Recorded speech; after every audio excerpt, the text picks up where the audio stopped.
What's up, whiskey fans, and welcome back to another video. Today we are sitting here with Alan Winchester, a superstar in the whiskey world. In my opinion, the Elvis Presley of the whiskey world. Alan, from tour guide to Whiskey Hall of Fame inductee, just give us a little bit of background, who you are, and just right. the pure stature of you in the whiskey world. Well, I never think of myself as that because I live in the village where Mark, who kindly invited me here to South Africa, and the hospitality has been amazing. I must say that in South Africa, I've never very polite, very knowledgeable folk Okay. that I've met in my whiskey journey for the first time in South Africa. Oh, that's perfect. Are you enjoying it so far? Yes, very much so. But I'm in the footsteps of John Duff, Okay. who built Glenlossie and Longmont Benriach yes. distilleries. He came to Transvaal to distill in the late Victorian era. Okay, yeah. So I was getting a bit of cheek from Dave Broom about, I know what he'll be looking for. The good old Transvaal, yeah, we don't call it that anymore. It's now known And I as know, Gauteng, and I know because we're so out of date with Yes. that sort of terminology. Okay. But sorry to start. No. Well, I've always been aware of the whisky industry, and I was at school. Many of the folk worked in the distilleries.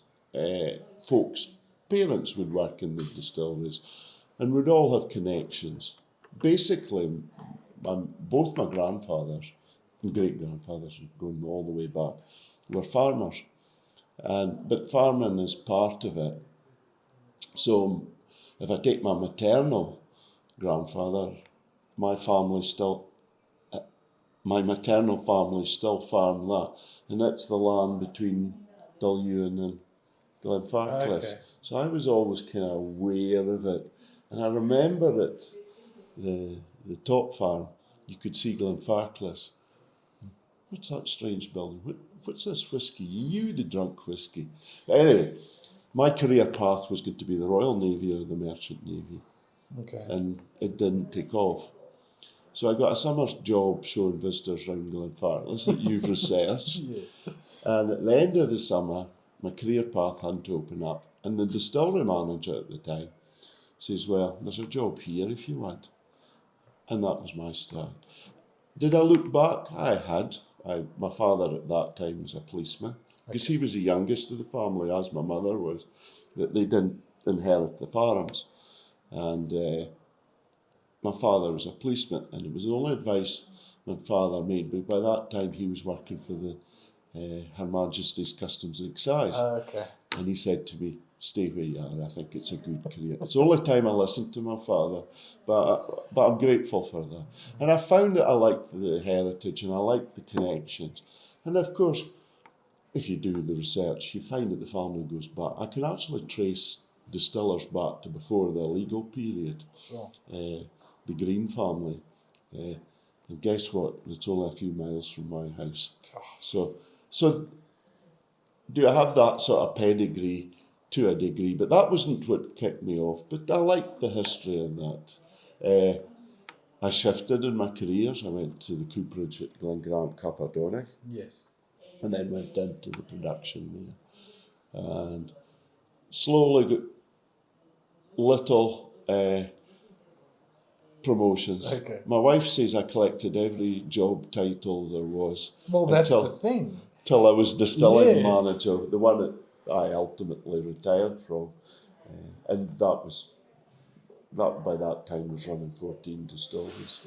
I mean, that's like super amazing. You have done everything from the tour guide to the cooperage to the distilling to like everything. So you've been through it all, you've seen it all, and I think that's what makes it such a great career story, because you have done it all through time. I've been very lucky as well. I've been supported by many great folk. I put Dennis Malcolm in there. Douglas MacDonald was the manager, Glenfarclas, Ronnie, the Grant family, all the way through. Andrew Shand, his son, works in Korea now. There's so many folk and stories that were handed down from some of the legends as Yes. well. You know, they would tell you stories. So that's right. Yeah. Now, what would it take for somebody to become a master distiller? What's involved? I've always wanted to know, like, how does one actually become a master distiller?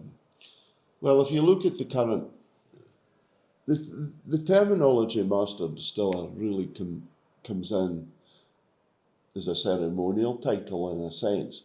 As a master distiller, there is a master distiller qualification now that the Chartered Institute of Brewing and Distilling does.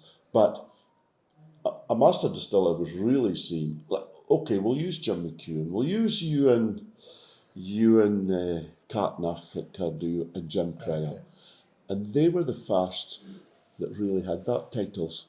Because really, in Scotland, you were distillery manager and everybody knew, you were in charge of the distillery. But the master distiller was taken for the more international markets. Okay. So because they identified better with that. So we've lots of master distillers now, but in my sense, it's a long association making whisky and supporting the brand. And that's what Jim McEwen was. Okay. That's what, I can name heaps. Frank McCarty at Springbank. Yeah. You know, the folk like that, Master Barry Crockett at Thailand. Yeah, you know. But he was born in the distillery. That was very impressive. But the master distiller was seen as somebody that represented the brand, normally from production in a sense. Production being distilling whisky. Okay. Yeah. Now, with the rise of world whiskey, we're seeing some very small countries making whiskey. They're making a name for themselves on the whiskey world. Where do you see whiskey heading? You know, with all this innovation that's happening. I think as a Scot, I'm not big-headed in the sense that we have the total right to that, because Ireland's probably ahead of us, but the Wales put back a distillery, Penderyn. Yeah. Mark has got it here in the store. They've put it back. They've a long culture. It's just the way that the Scots were and are. But as I said earlier, I'm aware a few Scots came to South Africa to try and distill. So what's right about South Africa is you've got cereal. I've been distilling in China, Japan, New Zealand in the last few years.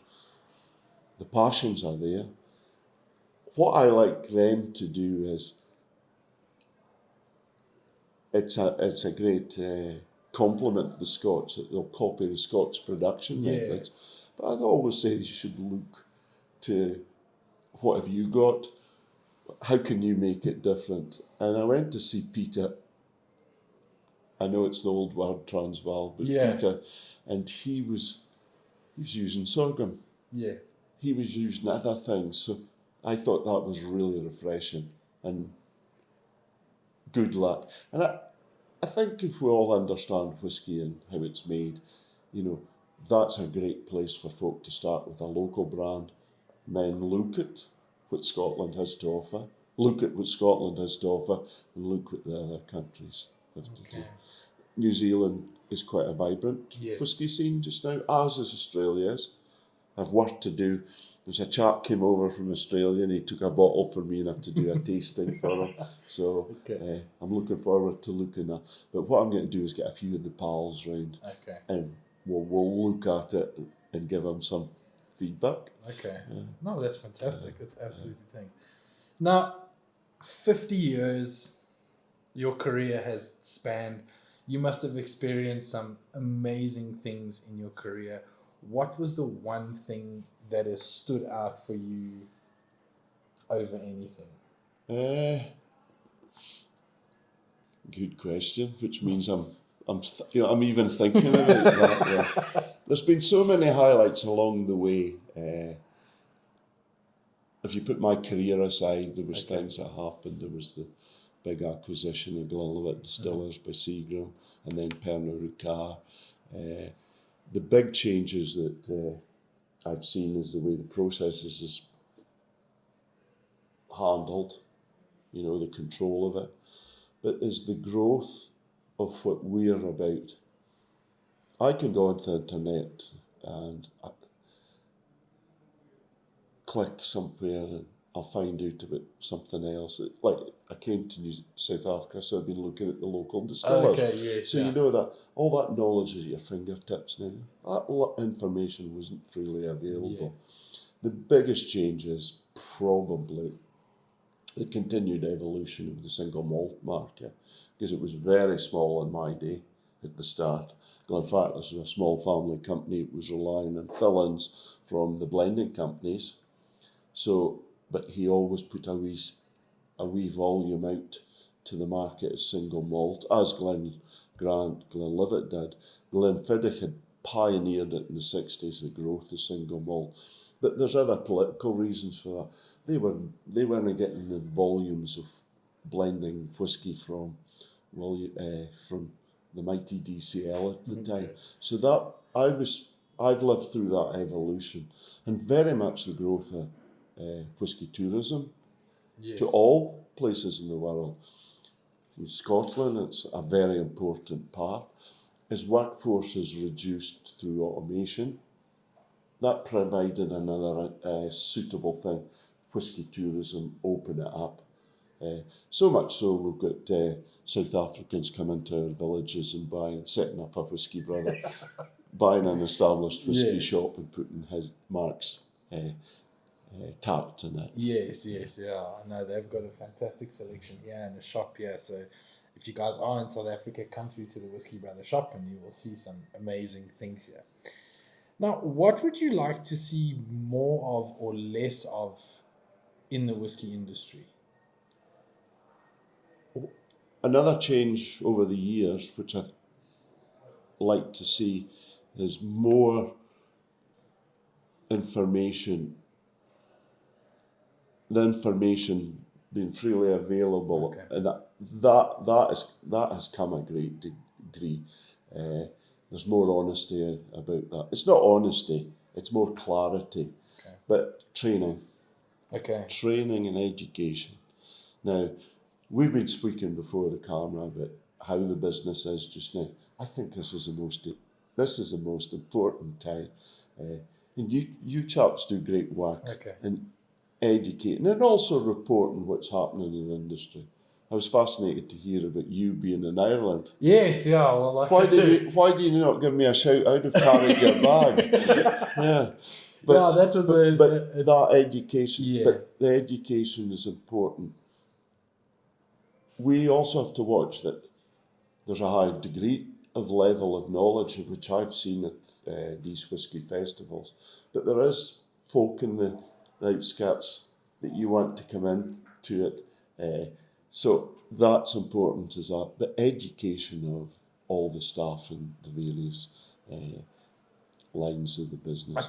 I totally agree with you, because the reason why I started my YouTube channel and this and that was to educate people about whiskey, because people seem to have this tunnel vision of this is whiskey. For instance, the most funniest thing is people only know Jameson in South Africa and Bell's in South Africa, and that's the two that they go to. Meantime, and the sky is the limit when it comes to whiskey. So when people ask my opinion, you educate them a little bit, but also that's why I said I created this, is to educate others and push awareness and create education in the whiskey industry. You see whiskies here, you hardly see in Scotland. You'll export that. But Mark's an avid collector, as we know, and he's some superb exclusives here that they were pouring at the festival. Yes, with some fantastic stuff at the festival. He was pouring the sherry Edredour, the PX, and of course I had connections with Edredour during the Pernod Ricard, so it's great to see that brand. Linkwood, very unforgotten Speyside whisky, but that lovely perfume nose, and then he's a Ben Nevis. You go to the west coast of Scotland. Now, speaking about whiskies and special whiskies, I heard that you've tasted a Macallan 1926. Oh, I got a row that day. Yeah, You know the story. I do know the story, and it is like, I mean, some of us will never ever get to see the bottle in real life, let alone taste it in a lifetime. I have to ask you, what was it like? It was fantastic. Sherried. It was a very brief experience. It was a dip with my finger, and that was, gosh, 1926, Macallan. Yeah. Now and look at it now. Oof, wow. I know. I mean, Even at the time, it was a novelty in the sense of its age. You know, because I started in the industry, the oldest Macallan was 10-year-old, maybe. Okay. And the oldest Glenfarclas used to be 8-year-old. That was the standard. You know. Okay. No, like I said, But I've tasted older. Yeah, I've tasted the 1940 Glenlivet when Gordon MacPhail's released it as a 70. Okay. And that was a wonderful experience.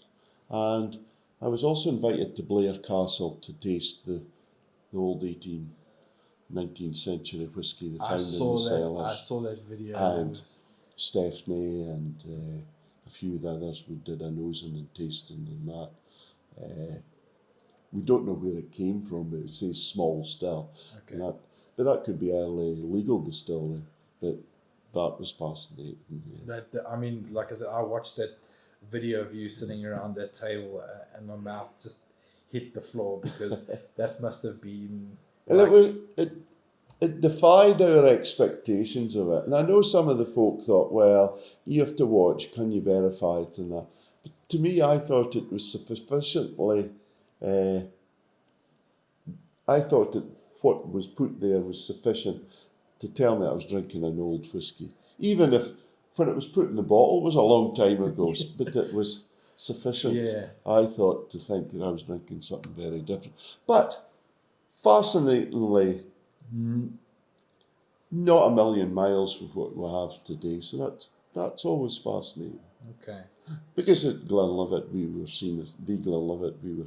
I forgot to say the there. The Glenlivet was, we were very much custodians in that. Yeah. And that. The innovation at Glenlivet has been along the lines of the oak maturations, etc. Yes. Now, do you have that emotional connection? I know for me, when I drink whiskey, it always takes me to a place, a memory, a scenario. You know, when I taste those whiskies that are full of orchardy fruits, I always picture myself walking through orchards, picking the fruits off the trees. Is it the same for you when you taste whiskey? Yes. That's part of it. Okay. Often think as distillers we're too close to it. Okay. So, yes. Oh yeah, that's it. And you think about what it was and that. I drink other folks' whiskies as well. I'll drink any whiskey if you buy it to me. But and I was looking at Daft Mill there. Francis, they are very passionate. When I drink Daft Mill, I think of Francis. Okay. I think of that beautiful Fife farm that he has. The Daft Mill, you know, the barn that supplies it is like it's going uphill, and that's why it's called Daft. Yeah, but anyway, but that's the sort of things that would trigger to me. Other things that would trigger to us would be saying, right, oh, that's a such and such. That variety then might have been Prisma. That variety might have been Prisma. Going back to Triumph when we did it for the Nadara range years ago, we took the Triumph. It was a brute of a barley because it wouldn't break dormancy. It's splendid whiskey. Prisma, splendid whiskey. Back to these stories, Golden Promise versus the modern strains, you know, that sort of thing. So the Cabrach Distillery I'm involved in just now, we're growing Firefox because it'll grow earlier for our elevated situation of distillery. So we're looking forward to see what it'll produce for us. Yeah, that's like I said. So that, as you can see, it's a mixture of emotions for me: people, place. Yeah. That's where I thought Dave captured it perfectly in his two books. Yes. And when he did the Japanese one, and the sense of place. And I spoke to some of the Japanese distillers about it, and he says, yes, Dave came to understand something wider, which was interesting as well. But that's the place. Yeah, that is like I said. You're in Ireland, that's a place. I know. And yet you can go north, south, east and west, and it's different. I know, totally different. I mean, we circumvented the whole of Ireland, we went to all the towns, everything like it, and like I said, everywhere was just so different, and the experiences were just unbelievable. Like, and that's why I said, like, I just wanted to find out if it was this, is it the same for you? Because just to Yes. have that emotional connection with the places and the whiskies, and it was one of the things my auntie, who was on the farm, said that she always remembered the farm with the other generations prior. And I often thought that was a nice thing. Okay. And that's something I sort of look for as well. What's there was there before that. Yeah. But hey, some of the most memorable experiences drinking a highball. Yeah, listen, I'm all for, we have whiskey geeks who are like, neat, that's it, maybe 1 or 2 drops of water. I feel that you should experience whiskey any which way you like. And if you get that experience from drinking a highball, then so be it. I think whiskey needs to be experienced the way you like it and you love it and enjoy it. Exactly, that's Jack Daniels and Coke. You start your life in Coke, and then you put your Jack Daniels into it, and that's you moving in your whiskey journey. Nothing wrong with that. No, nothing wrong with that.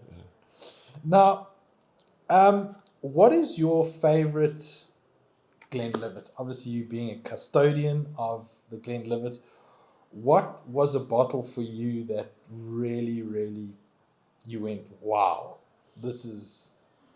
My pouring whiskey for years was the 18-year-old Glenlivet. Okay. I liked the extra years and how also the previous generation set in place that the different ages of the Glenlivet would be subtly different. Not a aged expression of the 12 right up by using combinations. But the 18-year-old I struggled to pass for years.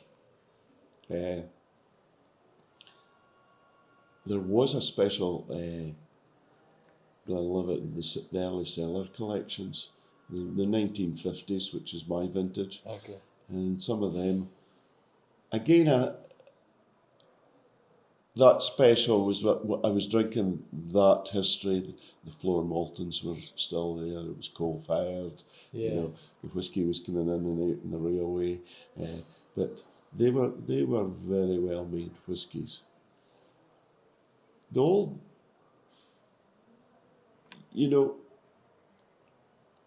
we tasted that 1940. We thought there would be more peat in it.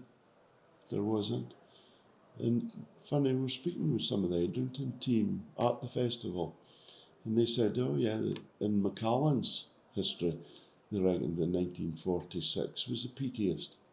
But you have to remember that we used peat slightly different in those days. Okay. The peats were more dried in Speyside, but most of the peat came out of Speyside. But it's popping back in again. Again, it's a cycle. Yes. The Americans wanted it out for the 60s through the 70s, 80s. That the peat would come out. But I had a great uncle, a great uncle, Dad's uncle, great uncle. He was a maltman, and he said that peat could be used to hide a lack of flavour in certain whiskies. But yeah, it's just it was just one of those things that they said. But the Speyside's playing up that sweet, fruity style. Okay. Oh, it's amazing. Like, I can sit here and listen to your stories. I told you I would waffle for it. It's okay. I told you I would waffle for ages. Like I said, I'm totally in awe here, just sitting here with you. But my last question of the day, and I'm sure you get this a lot. If you were stuck on a desert island and you could only drink one whiskey for the time that you were there, what would that one whiskey be? The one whiskey I would take with me. I I'd probably take one of the 50-year-olds, Okay. Glenlivet. The reason, well, it was special to me. Yeah. I always tell the story that I was aware of the 50-year-old. It was part of it.